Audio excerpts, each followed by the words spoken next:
What up, Tommy? I decided to make you a video to explain what we talked about the other day because I realized you have this terrible habit of over talking people. You just do. And I don't know if it's because it's me, which I doubt it. I'm pretty sure you do this all the time. Nothing malicious behind this. This is really all in love and just conversation, dialogue. But yes, I don't believe that I would ever be able to actually, express you my thought because I was never able to get through it completely without you trying to tell me what you think I know, or that you know what I'm thinking, which you clearly didn't, or even if you did, you didn't give me an opportunity to say it. So you might want to work on that when you're working with people. I'm just saying, just family from your little sister to you. That's just some of the wonderful things that I've observed. You need to allow people to express their thought fully and their opinions or whatever the case. Give them an opportunity to actually get it on the table and listen to it, to hear what they're saying rather than rebut or give an alternate option. That's just me, but take it or leave it. Anyway, but I wanted to say and just give you my answer. And I really feel like this is the only way I will be able to do it to where you can actually hear it clearly. Do whatever you want to with it. It's up to you. Share it if you want with your with the guy you were telling me about, Antoine, I think you said his name was, who talked about it. And I will be, more than happy to talk with him too. There, I don't know if what you think, or because you mentioned something like I was trying to impress you or trying to let you know that I'm well learned or something like that. I wasn't. As great as I think you are and knowledgeable as I think you are, it really doesn't have. I don't have it doesn't affect where I am academically, spiritually. I wasn't looking for you necessarily your approval to my thoughts. So, but anyway, so Horus, the reason why it is that motif is highly, let me use this word, in academia, it is not an argument at all. It has been debunked years ago, and it is not even taken seriously as a real argument. When it comes to the parallels from pagan, mystical or mythological figures and legends and fables or whatever in comparison to Jesus Christ. And the reason for that is two things. One, historians, both theists and atheists, whether it's Christian theists or not, they do not, it's not a whole lot of scholarly support that he was not an actual historical figure. Most theologians, historians alike, believe that Jesus of Nazareth existed, and they argue certain points about his existence, like the resurrection for sure, virgin birth, but his actual existence is as an actual person is not an argument. They're leading historians and scholars that have debated this for years, and it is unanimous almost for when it comes to the top 10% of those who are the elite and professional within the field of biblical history, both New and Old Testament, but especially the New Testament, who do not argue that Jesus of Nazareth did not exist. So for that alone, if he was an actual historical figure that we have plausible evidence for his in history. I'm just talking in history, historical evidence, like the Corinthians. And the reason why this is the reason why I brought up Corinthians is because in Corinthians, although Paul was writing in the 60s, he was converted very early, and the evidence of his conversion is depicted in Corinthians 15 in the language where it talks about Cephas and the 12. that language alone is very early, and it dates back to those Christians, the Christians that were eyewitness to the miracles and teachings of Jesus Christ, because Jesus spoke of them as the 12, which is, and Cephas is an Aramaic word, which will bring it back to the language of Jesus Christ, that fizzled out later on as it moved further away from his death. So that is one piece right there. And also in Corinthians, Paul mentions there is a hymn that is found pulled out of the Psalms, which dates back to very post exile from Egypt. So it's got a lot of where there was a mixture there with the Canaanite pagan religion that they were introduced while they were in Egypt. So it's got some hymns that are Babylonian, later on, that they, from that worship, that they have some similarities there. So again, that pinpoints it very early than 60s. So yes, he was writing in the 60s, but in that he also says, I write to you, Corinth, of what I preached. And what he's referring to when you go back to the earlier writings of Paul puts it around, we can really trace him, his earlier writing, his conversion, very, very early, within like 18 months of the death of Jesus Christ. So that's like around 33 to 35 verses 60. So that's first. And secondly, now that we know that, Jesus historically was, it's not argument that he actually, there's plausible evidence for his birth, his virgin birth, that he lived, that he was crucified. History, especially with the crucifixion, history is actually recorded in both Jewish historian literature, Josephus, as well as Roman historical history historians like Tacitus, and it's other people. It's several people that recorded, not to include the Gospels that are within the Bible. I'm talking even outside of the Bible, the literature, historical literature that most people will not argue existed. Justin Martyr. It's so many more that are very first century thinkers, philosophers, theologians that recorded or spoke to what happened during that time. So with that being said, history speaks of Jesus' crucifixion by a Pontius Pilate. You know what I'm saying? So that correlates with the Bible. And this is outside of it. You know what I mean? In different arenas, not just Christian doctrine, but also Jewish doctrine and history and literature, Roman literature, and so have you. So Greek, so have you. So that's the other piece. But the most important point that I wanted to really bring out was the story of Horus. For one, there's been this theme that stemmed out of really around the 18th century, like late 1700s and early 1800s, right around there.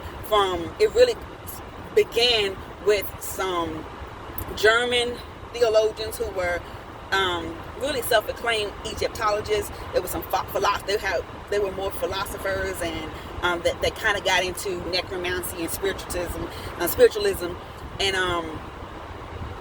they were highly anti-Semitic. So they were already against Jewish doctrine, and so Christianity was like, oh gosh, no. Like it was a no-brainer. So from there, I think I can't pronounce his name. The one dude, I forget.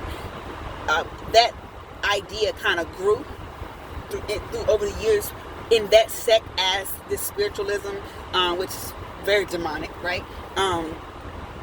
Grew, which that is the basis and what backs the whole New Age movement. Really, Luciferianism. It comes from this Enlightenment period that these individuals were really heavily into. And so with that, their target, it was a target with Christianity, because as they went through, they later on in life, they produced this movie, I think it was like back in 2007, called Zeitgeist. And that wasn't even original. It was pulled from this very thing, what I'm talking about, the ideas of, I think one guy's name was Fraser from 1800s. He wasn't even respected by his own colleagues because he did not cite his sources. He was, like I said, self-proclaimed Egyptologist, so he had no formal training in understanding, hieroglyphics or the history, customs, and traditions that, that follow suit with Egyptology. He just did it himself, his own study. So he had no credibility. And his peers, because he was, I believe, a philosopher, and like a poet or whatever, they did not, his sources were never cited. So he's not really a credible source to start with, to make such a claim, an argument, when you come to thought, or you come to, especially in theology or the study of anything, really, for that matter. You can't cite your sources. There you go. So, and I'm not gonna cite anything. I will send everything that I'm talking to you, though. I can't do it like off the top of my head, but I will send everything, because I have definitely studied this way before this. I had a season in my life where I did this study. So anyway, so when you actually do look at scholarly sources for Egyptology, when it comes to Egyptian mythology and pagan mythology alike, that argument that they say for this group of people, we'll just call them the Zeitgeists, that argument is called, it's the, what's it called? They call it the copycat theory, right?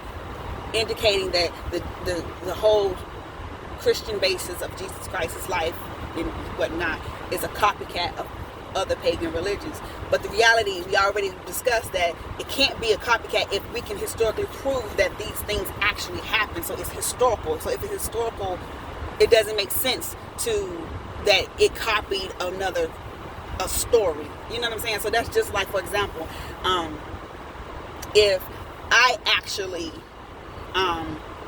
let's say you in 1994, you drove a red car to Washington D.C. and gave a sermon on the lawn of the Capitol building, and it was recorded, and it was recorded and viewed on television, right? That happened in 1994. So let's say in 2005, I drive a red truck to Arlington, Virginia, and did a speech at a church, and that was publicized via social media. What you actually did in history before me does not have any relevance or credibility to say that I did not do it also in 2005. Does that make sense? It's illogical for people to believe that. So that's what they're saying. They're trying to say, because Jesus, actually these things happened to him, and I can pull parallels, or allegedly pull parallels from another story in the past, that even whether it actually happened or not, that is enough credit to say that this never happened. That's foolish. It's called the law of post hoc. It's illogical. It doesn't make sense. It just doesn't make sense. But the thing that you can't do is there isn't any credible evidence to show that historically that those things that they claim to be parallel with Horus's story, for one, are actually the story. Because when you Egyptologists, when they actually if you pull scholarly sources from Egyptology, it will show you that those parallels that they say about Horus and Jesus are really not in fact true. For example, it says that Horus had a virgin birth. Well, actually, the actual story of the actual legend or mythology says that he was the product or the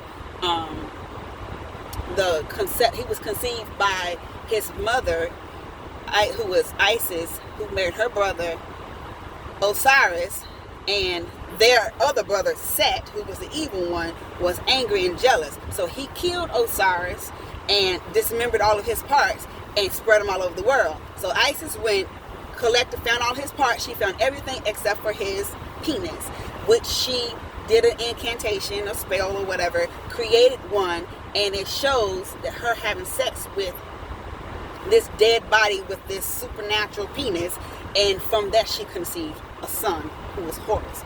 Horus, in fact, is not the sun god. Actually, Horus is the god of the sky. The sun god is Ra, and Set is not. So it's not the sun versus evil, or the sun versus darkness, where they say Set. Set was a god of like destruction and stuff and chaos. In this folklore, in this mythological story, and so it says that as she raised Horus, she went away, hid in Egypt. But they try to parallel that to Jesus, leaving and going to Egypt. But he was actually, they were already in Egypt. You know what I'm saying? But they don't really parallel. And a lot of the language that they're using, that they use to, describe the parallels between Horus' story and Jesus, they use language like he was baptized. Why would a pagan ever use that word? Baptism, baptized, that is a word, that is a very Jewish word anyway, that was adopted in Christianity. So this submersion in water, the mitzvah, where it really derives, and where we get baptism to be dipped or to be submerged or immersed in water. Why would a pagan Egyptian story way before that, yes, 2500, 3000 BC, why would they use a word such as baptism? They didn't. They wouldn't.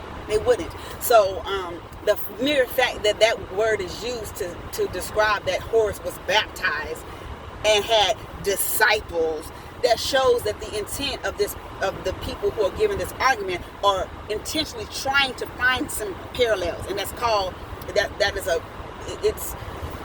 it happens a lot. It's very similar to eisegesis and exegesis, which I know you know. When you pour into a story, you eisegete rather than pour out and exegete. So when you're looking to create a parallel between something to support your argument, you will use synonymous language to do that, and that's what they did. But actually, in all actuality, the story where it says that they tried to say that Horus was baptized by a nunc or something like that. Well, in the actual story or the myth, a nunc was like a mortician type deal. He did like he prepared the body of the dead bodies or whatever. So there's some tales where they thought Horus was dead and he was preparing the body, yada yada yada. But again, it's still not an accurate or compatible correlation with the baptism of Jesus Christ. The other thing was Horus had disciples. He had 12 disciples. It's not true. What the actual story says that he had 4 that were supernatural in nature like him, and then they adopted over the years. There were I think 10 or 12 other human followers that joined them, but his actual disciples, it was only 4. But even if you add the 2 together, that's still 16. So again, when you're looking to make a comparison, you'll find it. You know what I'm saying? So that's the other thing. And so the last one I wanted to point out was the resurrection. So there are actually many stories out there, but the main one is what I'm talking about according to Horus. The main story that you can see in hieroglyphics, it actually shows like with the big bird with Isis over top of his penis and all this yada yada yada. There's also some that show Horus where he was captured and apparently was being poisoned by Set with scorpions or snakes or something like that. However, Isis finds out about it and she prays and cries to Ra, the actual sun god, who in turn comes and saves the day, and Horus never actually dies. So there's never really any concrete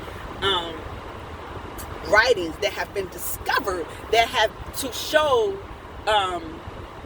any evidence that Horus in fact died and resurrected. It really never shows him dying. And it's a lot of this. So it's not just Horus that this happens. You have Mithra, you have Dionysus, you have Krishna and Hindu. It's a lot, and many others where they try to do the same thing to compare them to the story of Jesus Christ. And those comparisons that really, spring up, that happened way after the death, resurrection, and ascension of Jesus Christ. I'm talking into the 17th, 18th century. So it is really not an argument at all. It is not a scholarly argument, to say the least. It has no historical evidence to back it up. It has no credibility at all, and it's actually a very, very, very weak argument. Most atheist historians, it's not even a thing. It really isn't. And I say atheist because to take away the bias of having a theist, especially a Christian theist, support the notion that it doesn't work. You know what I'm saying? So an atheist historian, one of the famous one is Bart Ehrman, and he looks, it's a very, very, very weak argument. Somehow it was adopted by the African American, the Afrocentric community as a way to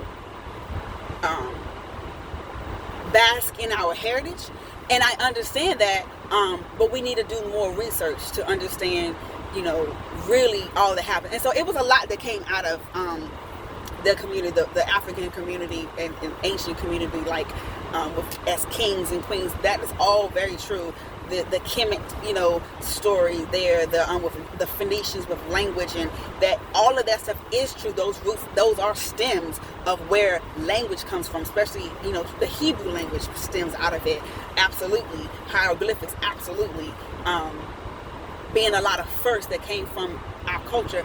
But to say that the parallel with Horus is a copycat, which I'm not certain that that's what you intend, or that was what your story, I think where you were going with, was that Horus, how do we reconcile having a picture of him in pyramids that was so well before the birth of Jesus Christ, that speak to a coming of a Messiah? Well, my answer would be, first of all, it doesn't really, because that the claims that support that are claims that have come well after the gospel was ever given and spread throughout the masses. That theory came much later.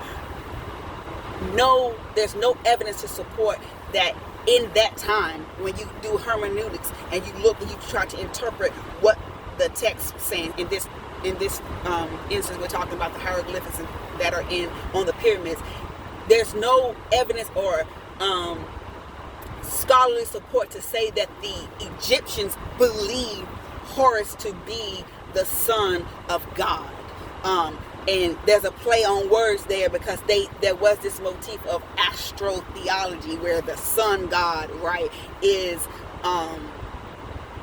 the one whom all creation comes from. But even if that's the case, that does not work with the story of Horus, because Horus didn't come from Ra, who is the sun god. Horus was the conception between Isis and Osiris. So you see what I'm saying? So it's a lot of things that are misspoken, I think, when it comes to understanding this, that it's just not supported. It's just not true. So I don't believe, looking at the evidence, that the people, ancient Egyptians during that time, in that day, that they ever acknowledged Horus as being a Messiah, a messianic character. Never. For he was never, he was always considered to be a deity anyway, and there was never a human aspect to it, not in the original sense of where it comes from. So I would say the burden of proof is on, you all to show scholarly and credible support of why or how it was interpreted in 25 to 3000 BC. And I don't think you'll be able to do it. And so because of that, I can show how what was believed on the time of Jesus Christ.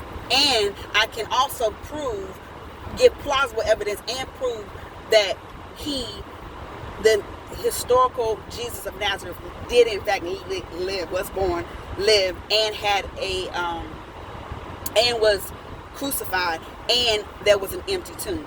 I can give plausible evidence for those things, and that gives you a reasonable notion to believe it, if that makes sense. I don't think that the latter, as far as Horus and that story, can be done. For one, no one, it's not believed that Horus was actually more than a story, or never human. So now I have some other spiritual on the other side. So this is academic, just historically, my theological point of view.